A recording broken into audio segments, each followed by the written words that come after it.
आकाशवाणी लखनऊ से प्रस्तुत हैं प्रादेशिक समाचार।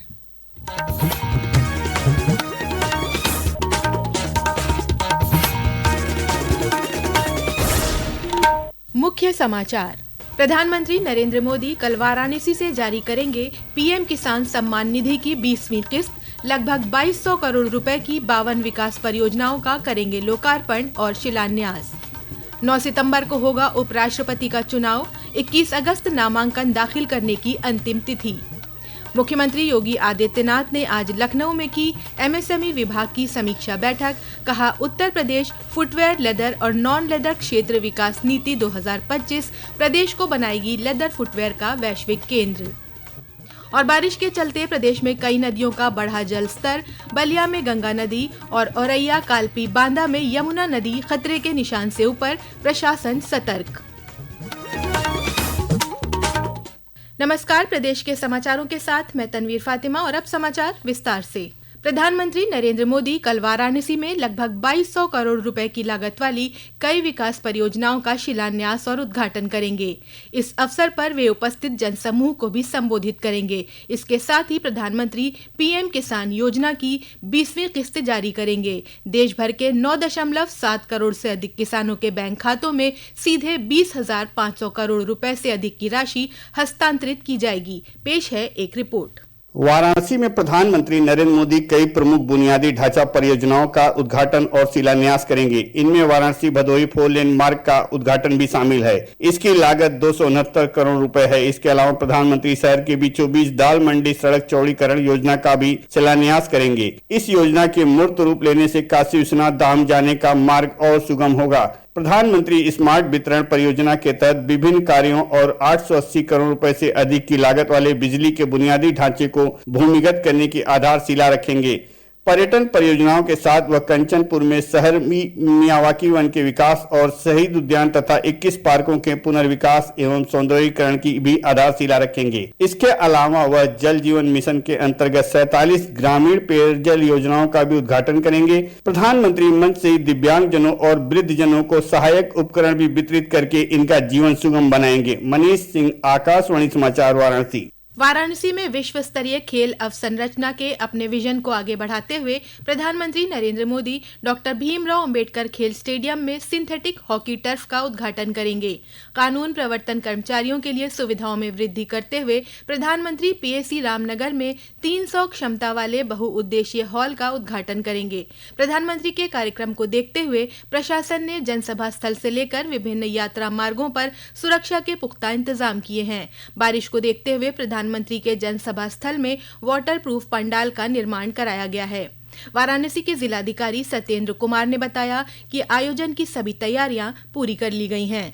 माननीय प्रधानमंत्री जी का 2 अगस्त को जनपद वाराणसी में सेवापुरी ब्लॉक में कार्यक्रम तय किया गया है। सारी व्यवस्थाएं देखी जा रही हैं। जो हमारा मंच, हेलीपैड और सारी व्यवस्थाएं जो होती हैं, जो लाभार्थियों के लिए जो व्यवस्थाएं होती हैं, सारी हमारी पूर्ण हो चुकी हैं। अभी ब्रीफिंग और डीब्रीफिंग की कार्रवाई चल रही है और जो लोगों का उत्साह हमें दिख रहा है, जो बहुत बड़ी संख्या में लाभार्थियों के आने की संभावना है, उसी के हिसाब से तैयारी भी की जा रही है। निर्वाचन आयोग ने आज देश के उपराष्ट्रपति पद के लिए चुनाव कार्यक्रम की घोषणा कर दी है।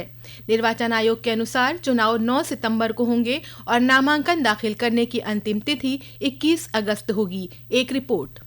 पिछले महीने उपराष्ट्रपति पद से जगदीप धनखड़ के इस्तीफे के बाद यह चुनाव आवश्यक हो गया है। यह 17वां उपराष्ट्रपति पद के लिए चुनाव होगा। उपराष्ट्रपति का चुनाव एक निर्वाचक मंडल द्वारा किया जाता है, जिसमें लोकसभा और राज्यसभा के सदस्य शामिल होते हैं। चुनाव की अधिसूचना इस महीने की 7 तारीख को निर्वाचन आयोग द्वारा जारी की जाएगी और इच्छुक उम्मीदवार इस महीने की 21 तारीख तक अपना नामांकन दाखिल कर सकते हैं। नामांकन पत्रों की जाँच 22 अगस्त को होगी, जबकि नाम वापस लेने की अंतिम तिथि इस महीने की 25 तारीख होगी। मतगणना 9 सितंबर को होगी। सकलैन अख्तर, आकाशवाणी समाचार, दिल्ली। मुख्यमंत्री योगी आदित्यनाथ ने आज लखनऊ में एमएसएमई विभाग की समीक्षा बैठक की।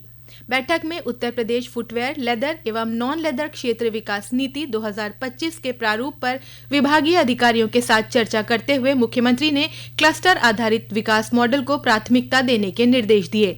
मुख्यमंत्री ने कहा कि नई नीति यूपी को फुटवेयर लेदर विनिर्माण का वैश्विक केंद्र बनाएगी। पेश है एक रिपोर्ट। मुख्यमंत्री योगी आदित्यनाथ ने बैठक में कहा कि प्रदेश को इस क्षेत्र में वैश्विक पहचान दिलाने की अपार संभावनाएं हैं। उन्होंने यह भी कहा कि नीति में स्पष्ट रूप से यह परिभाषित किया जाए कि प्रदेश के कौन से क्षेत्र इस उद्योग के लिए सबसे उपयुक्त है। अधिकारियों ने जानकारी दी कि प्रस्तावित नीति के तहत अगले कुछ वर्षों में लगभग 22 लाख नई नौकरियों के सृजन की संभावना है। बैठक में प्रस्तावित उत्तर प्रदेश औद्योगिक आस्थान नीति पर भी विचार विमर्श हुआ। आकाशवाणी समाचार कक्ष से राघवेंद्र त्रिपाठी। ये समाचार आप आकाशवाणी लखनऊ से सुन रहे हैं। ताज़ा समाचार जानने के लिए आप हमारी वेबसाइट newsonair.gov.in पर लॉगिन कर सकते हैं। इसके साथ ही आप प्रादेशिक समाचारों का ये बुलेटिन हमारे YouTube channel news on AIR Lucknow पर भी सुन सकते हैं। रक्षा मंत्री राजनाथ सिंह एक दिवसीय दौरे पर 3 अगस्त को लखनऊ आएंगे। केंद्रीय मंत्री राजनाथ सिंह यहां अखिल भारतीय ब्रह्मा समाज के 23वें मेधावी छात्र सम्मान समारोह में शामिल होंगे। अखिल भारतीय ब्रह्मा समाज के मीडिया प्रभारी HC तिवारी ने बताया कि ये मेधावी छात्र सम्मान समारोह चारबाग स्थित रविंद्रालय में होगा। प्रदेश के नवनियुक्त मुख्य सचिव SP गोयल ने आज राजभवन पहुंचकर राज्यपाल आनंदीबेन पटेल से शिष्टाचार भेंट की। श्री गोयल ने कल शाम मुख्य सचिव का पदभार ग्रहण किया था। उसके बाद उन्होंने 5 कालिदास मार्ग जाकर मुख्यमंत्री योगी आदित्यनाथ से मुलाकात की थी।